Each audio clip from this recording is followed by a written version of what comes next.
ഒട്ടും ഹൈപ്പില്ലാതെയാണ് ISLന്റെ പുതിയ സീസണിലേക്ക് കേരള ബ്ലാസ്റ്റേഴ്സ് പ്രവേശിക്കുന്നത്. ഒരുപക്ഷെ ISL ആരംഭിച്ചിട്ട് ആദ്യമായിട്ടായിരിക്കും ബ്ലാസ്റ്റേഴ്സ് ഇത്തരത്തിൽ ഒരു സീസണിലേക്ക് കടക്കുന്നത്. എന്നിരുന്നാലും ഈ സീസണിൽ നമ്മുടെ ടീമിൽ നിന്ന് എന്തൊക്കെ പ്രതീക്ഷിക്കാമെന്നറിയാൻ ഒരുപാട് പേർക്ക് താല്പര്യമുണ്ടാവും. അങ്ങനെ എടുത്തു പറയത്തക്ക ഒരുപാട് മുൻകാല ചരിത്രങ്ങളൊന്നും അവകാശപ്പെടാനില്ലാത്ത ഒരു പിടി പുതിയ വിദേശ താരങ്ങളും അവരോടൊപ്പം പൊരുതാനുറച്ച താരതമ്യേന ചെറുപ്പവും എന്നാൽ ആവശ്യത്തിന് പരിചയ സമ്പത്തുള്ള ഇന്ത്യൻ താരങ്ങളും നമുക്കുണ്ട്. സൈനികൾ കാണുമ്പോൾ സ്ട്രക്ചേർഡ് ഫുട്ബോൾ ബ്ലാസ്റ്റേഴ്സിൽ നിന്ന് കാണാനാവുമെന്നാണ് പ്രതീക്ഷ.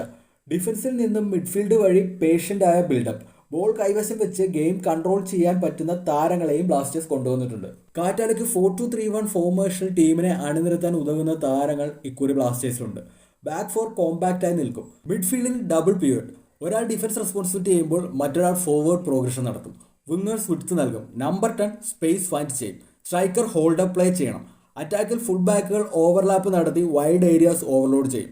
ക്രോസിംഗിൽ മാത്രമാകില്ല ബ്ലാസ്റ്റേഴ്സ് ലക്ഷ്യം വെക്കുക.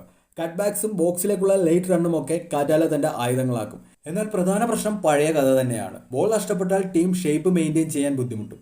സെറ്റ് പീസ് ഡിഫെൻഡിങ്ങും ഡിഫൻസീവ് കോൺസെൻട്രേഷനും ഇംപ്രൂവ് ചെയ്യാൻ കഴിയാത്ത പക്ഷം പുതിയ താരങ്ങളാണെങ്കിൽ പോലും നമ്മൾ കണ്ട് ശീലിച്ച പിഴവുകൾ ആവർത്തിക്കപ്പെടുന്നത് ഇക്കുറിയും കാണാനാവും. ഇവയെല്ലാം സെറ്റ് ചെയ്യാനായിട്ട് സമയം വേണം. അൺഫോർച്ചുനേറ്റ്ലി ഈ സംഘത്തിന് ആ ഒരു സമയം ലഭിക്കില്ല. ISLലെ ആദ്യ ചില മത്സരങ്ങളിൽ അത് തെളിഞ്ഞു കാണുകയും ചെയ്യപ്പെടാം. പക്ഷേ നിർഭാഗ്യം എന്തെന്നാൽ ഈ ടീം സെറ്റായി വരുമ്പോഴേക്കും ലീഗ് അവസാനിക്കും.